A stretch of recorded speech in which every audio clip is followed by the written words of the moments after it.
maybe everybody thinks I'm all this and that I'm the number one guy, whatever, at this level. But me, what's wrong with me feeling like I'm even better than what y'all are saying? You know what I'm saying? Leads to the run out for Cunningham.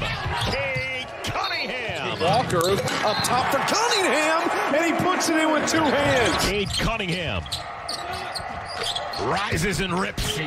First question I had to ask for you, and I saw this going through it, doing a little research, and you bragged about it a little bit, and I need one myself too, but I need to know the story, how you started to cut hair and how that all started and how many cuts can you do. So go ahead, just run through it for me, please. Listen, so I'd say it started probably 7th grade. Is safe. It was probably a little bit earlier than that, but 7th grade is safe. It started. Me and my homeboys, we needed cuts. Nobody trying to pay that 20 every time, especially in 7th grade. I was trying to get some money on my own, so I started cutting hair, and I was horrible at first. And shout out to my homeboys,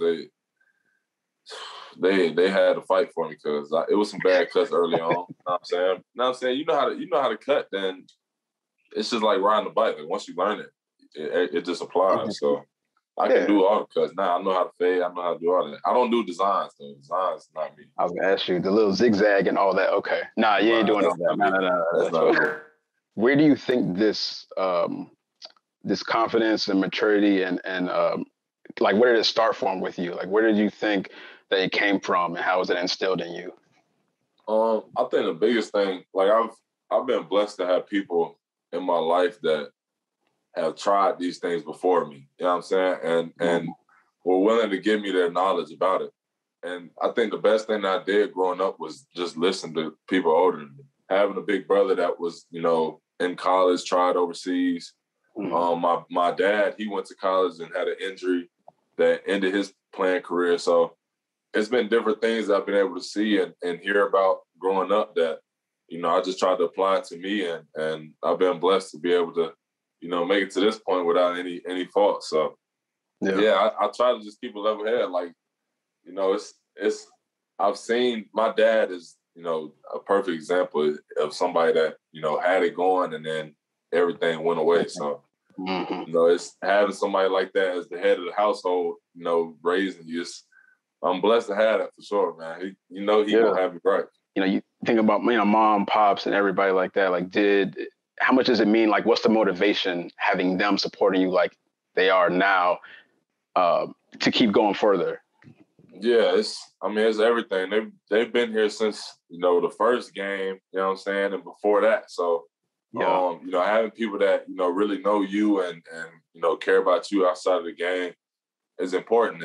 And it definitely drives me. I got my daughter, Riley. She, you know what I'm saying? She's growing up. That's even more motivation for me. So it's exciting for sure. I'm excited for her. Yeah. You speak about Riley, like how has fatherhood been for you? And then also, how is it, who is the father that you envision yourself to be, like you're striving to be as well? I think the biggest thing is instilling confidence, but like, it's hard to word it. I don't want to teach my daughter happiness. You know what I'm saying? Like, I don't want her to feel like, everything is always all jolly. Like, you know what I'm saying? Everything's going to be the way you want it to be. Yeah. I feel like, teaching people right and wrong and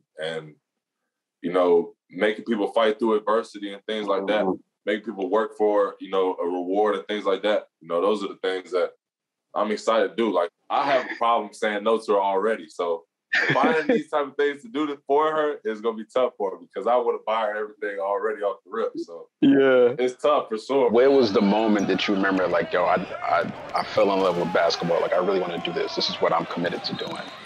I'd say probably going into 9th grade is when it all clicked. Like, 8th grade was the last time that I played football.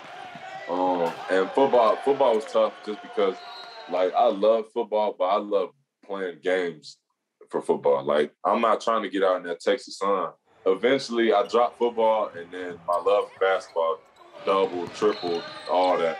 It brings me to another point, too, because you talked about coming into last season, sort of feeling like you were a little bit overlooked in a way, which I know may throw some people off because they might look at mock drafts. but you're speaking to something else. Can you talk about that too? Right.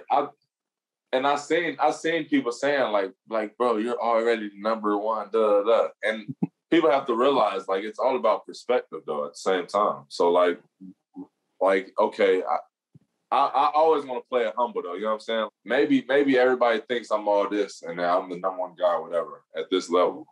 But me, what's wrong with me feeling like I'm even better than what y'all are saying? You know what I'm saying? Like I wanted to get to a point where people watch full games of Cade just because they know, like, yeah, he's 1-1. And it's not just cutting on a little highlight tape. You know what I'm saying? So I still felt like I was underrated just because I didn't really have people's attention. People just kind of knew who I was. I mean, it's also like your ability to want to be coached, right? Like your high school coaches have said that too. It's just like accepting criticism, right? I mean, you hear that from like the Tim Duncans and all the other of the greats that they didn't mind being coached. Was there for you, like how did that also become like comfortable with taking criticism from coaches, trainers, whatever it is, of just like, yo, this is the best for you, we're looking out for you? Like how did that you get comfortable with taking criticism as well? Yeah, it started because my fam, like my brother and sister, they'll tell me off the rip, like if there's anything wrong, just with anything in life. So if you are always hearing that from them, like whenever I hear from somebody else, outside, I'm not gonna put too much weight on it just because it's normal to me. I've been blessed to have big time coaches like Coach Bud and Montverde. Like he's the real deal. I don't think there's ever been a better high school coach than what he is. So to have somebody like him, like he's not afraid to coach anybody. He just wants what's best for you. He's trying to, make real connections with you and help you. It's easier to get coached by guys after that. Coach Mike at OSU, he was more like just somebody that was like a big brother in the coach's role. Like you can talk to him about anything, you connect with him. If you don't like something, you can tell him. He's gonna see what he can do to fix it, but he always maintained leadership. And having guys like that around, growing up with coaches like that, it's easy for me to get coached because I've been coached by good coaches. Where else, any part of your game, are you like proud that you've seen the development and growth? Last couple of years, you can take it back how far you want, but where are you really proud that you've made a lot of improvement in? Definitely my jump shot, for sure.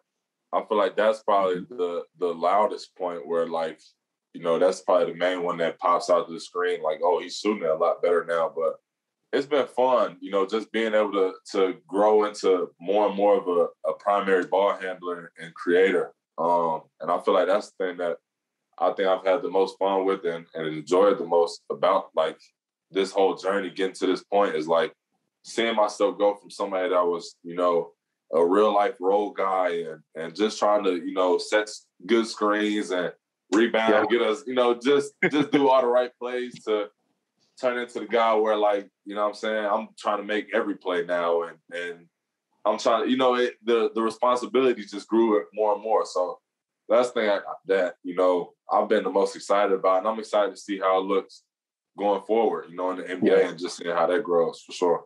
You leaving from local high school and going to Montverde, like that's a sacrifice in a sense, right? Because you're leaving everything you've known to go somewhere you're not. So, I mean, to that point, even like, can you talk about the sacrifices that you've made along this basketball journey to get to this point now?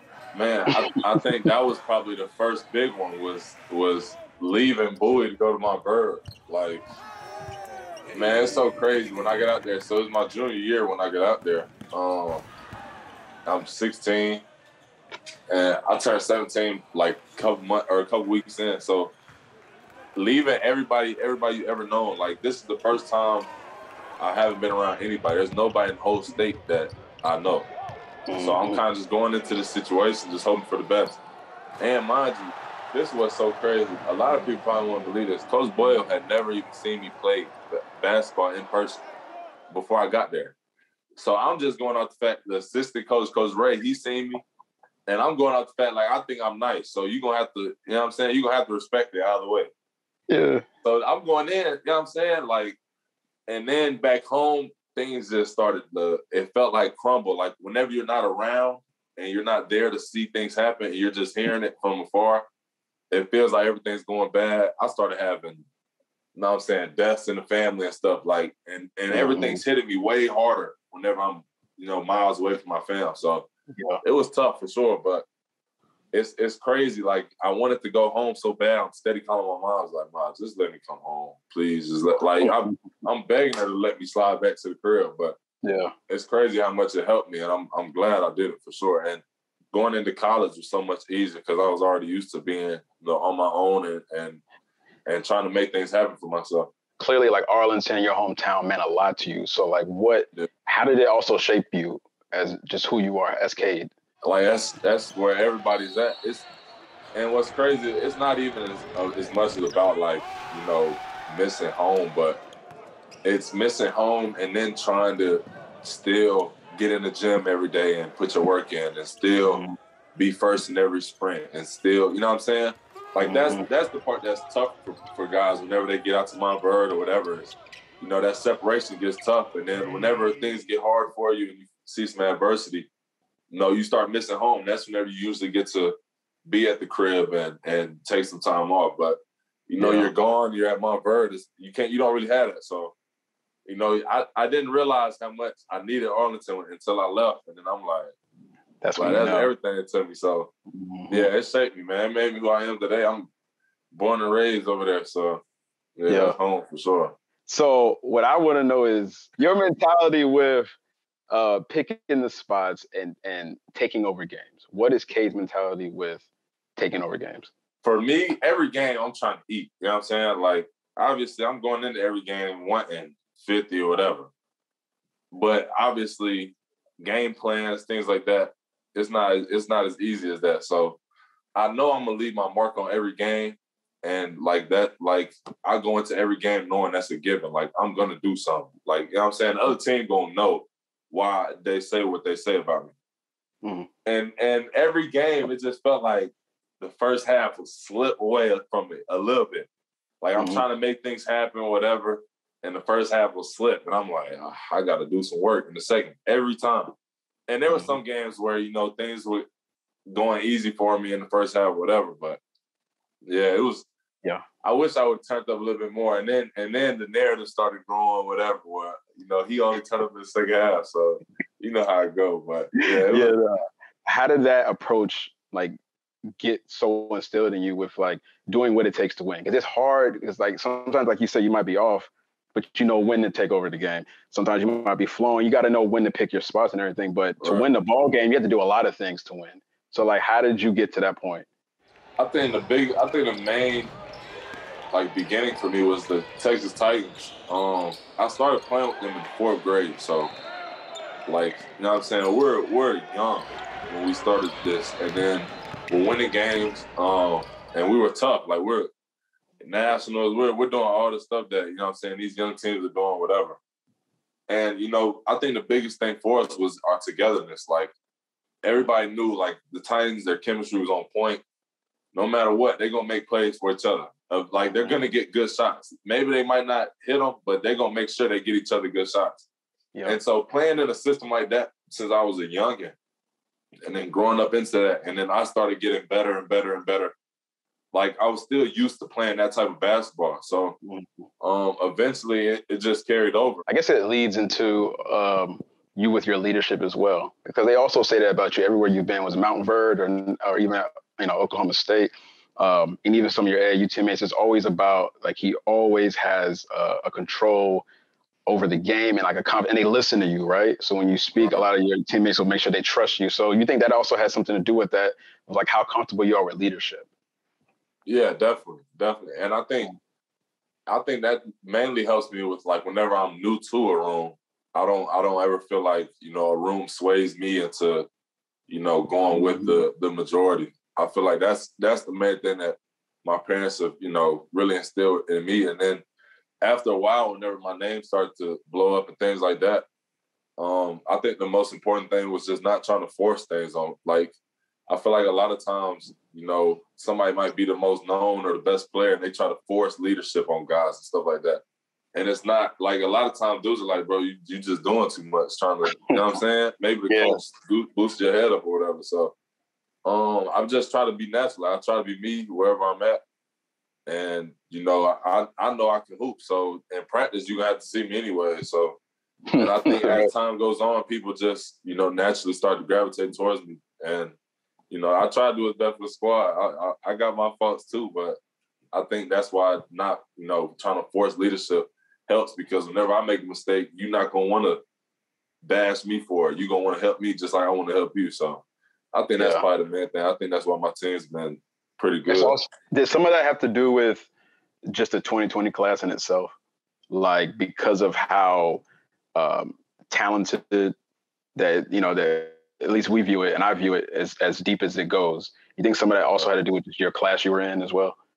Definitely. I think I'm so glad that I'm in the 2020 class is because of the way that we pushed each other. Like in camps, you know, everything. We pushed each other to a different level that, like, we were friendly with each other. We had fun, but I think you can ask anybody that ran camps with us or anything. Whenever, you know what I'm saying, we were scrimmaging or whatever, we never played friendly. Like, we were always pushing each other. We always competed. And I think that's why, you know, at the 2020 class, we all went to college. We performed well. You know what I'm saying? People are excited to see what we do at the next level just because, like, we've been competing hard for a long time. So it's carrying over. Like, those things don't happen by accident. The aspirations along this whole journey, right? You've had them, but now being this close to, like, what is the NBA player that you're hoping to become? The best. I'm trying to be that dude. I want to be the best point guard, if they list me as a point guard of all time, the best, whatever you want to call it. I want to be him. Like, whenever dudes think of NBA, they think Cunningham is, one of the ones. So, and I'm excited for it. I think the biggest thing is, like, you know, I've already went through the high school thing, the college thing. That's like the, you know, the amateur, amateur basketball, whatever. And being able to see myself next to number one ranked or, you know what I'm saying, whatever was cool. But now that, you know what I'm saying, I really get to play against dudes that I done, you know, idolized growing up or, you know, just been studying their games or whatever, haven't been able to compete against them. I'm excited. It's going to be fun for sure. And then now my name is, I hop into this league, my name is like, it's hot, but it's nothing compared to some of these dudes. So now I can really turn up. You feel me? So it's lit. Yeah, no, that's for sure.